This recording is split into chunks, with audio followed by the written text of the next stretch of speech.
क्रोध हम सबको आता है। बहुत अच्छी बात है। ये जो क्रोध है ये क्यों आता है? यहाँ पे हम क्रोध करते हैं 3 प्रकार से। एक, अपने जब हमें अहम को चोट पहुँचती है तो हम बिलबिला जाते हैं और क्रोधित हो जाते हैं। किसी ने हमारे ऊपर शक किया, कुछ गलत इल्ज़ाम लगाए, वहाँ पे क्रोधित हो जाएंगे। दूसरे तरह का क्रोध, जब हम किसी को समझा रहे हैं, बच्चों को हम डांट रहे हैं या किसी को समझाना है तो वहाँ हम क्रोध करते हैं। लेकिन वो क्रोध वास्तविक क्रोध नहीं है। वहाँ सिर्फ हमारे डायलॉग डिलीवरीज हो सकती है, लेकिन क्रोधित नहीं है। वहाँ पे हमारे हाथ पैर नहीं काँप रहे हैं, हम बता रहे हैं। और तीसरा जो सबसे खतरनाक क्रोध होता है, वो जब हम अपने आप को कमज़ोर समझते हैं और दूसरे के प्रति हमारे अंदर क्रोध है, लेकिन हम उस भावनाओं को प्रकट नहीं कर रहे हैं। मन ही मन में उसको सोच रहे हैं और क्रोधित हो रहे हैं।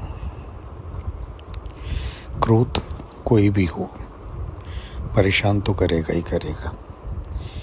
लेकिन अगर हम किसी को समझाने के लिए, किसी को बताने के लिए हम क्रोधित हो रहे हैं, वो बहुत अच्छी बात है। बच्चों को हम डराते हैं कि अगर ऐसा करोगे तो मैं नाराज़ हो जाऊंगा, गुस्सा करूंगा। आपने उसको डांट दिया, कुछ भी कर दिया। लेकिन यहाँ पे ये जो आपका क्रिया थी, ये हम सब की जो क्रिया होती है, ये सिर्फ और सिर्फ दूसरे के कल्याण के लिए। लेकिन अगर किसी ने हमारे अहम को चोट पहुँचाई है, किसी ने हमें कुछ गलत कह दिया है, अब दूसरे ने कुछ भी कहा है, वो गलत है या सही है, इससे सरोकार नहीं है।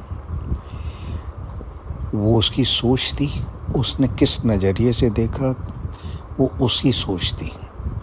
उसका देखने का क्या तरीका था, उसके मापदंड क्या थे, वो सब अलग है। यहाँ पे हमारा देखने का तरीका क्या है, वो अलग है। इसलिए किसी के कुछ कहने पे हमें क्रोधित होना नहीं चाहिए। अगर हम क्रोधित हो रहे हैं तो इसका मतलब हम अपने अंदर बदलाव नहीं लाना चाहते। किसी ने कुछ भी कहा है, वहाँ पे हमें सिर्फ ये सोचना है कि उसने ऐसा क्यों कहा है, हमारी कौन सी ऐसी बात है जिससे उसको चुभा है। और यही चीज़ हमारे को फ़ायदा दे सकती है, लाभ देगी। लेकिन जो तीसरी तरह का क्रोध है, सबसे खतरनाक, जब हम किसी के प्रति क्रोधित होते हैं और अपने गुस्से को हम बाहर नहीं निकालते, वो अंदर ही अंदर हमारे को गलाता है। एक छोटा सा उदाहरण, अगर हम किसी कूड़े कचरे को अगर हम एक बॉटल के अंदर रख दें, एक गिलास में रख दें, एक बाल्टी में रख दें, तो क्या होगा? 2-3 दिन के अंदर अंदर उसके अंदर से बदबू आने लगेगी, वो सड़ने लगेगा और उसके अंदर बहुत सारे कीड़े पैदा हो जाएंगे। बस यही चीज़ इस क्रोध के साथ है। जब हम क्रोधित होते हैं और उसको बाहर नहीं निकालते, वो क्रोध हमारे अंदर जाता जाता है और क्या होता है, धीरे धीरे वो सड़ता है और बीमारी के रूप में निकलना शुरू होता है। कैंसर हो, पिंपल्स हो, ये सब उसी की शुरुआत होती है। यहाँ हमारा रूटीन सिस्टम गड़बड़ा जाता है, भूख नहीं लग रही या कोई भी हमारा डाइजेस्टिव ट्रैक्ट गड़बड़ हो रहा है, वो सिर्फ केवल इसी वजह से होता है। हमें समझना है कि हमें क्रोध जो अंदर हमने पिया है उसकी वजह से ये सब हो रहा है।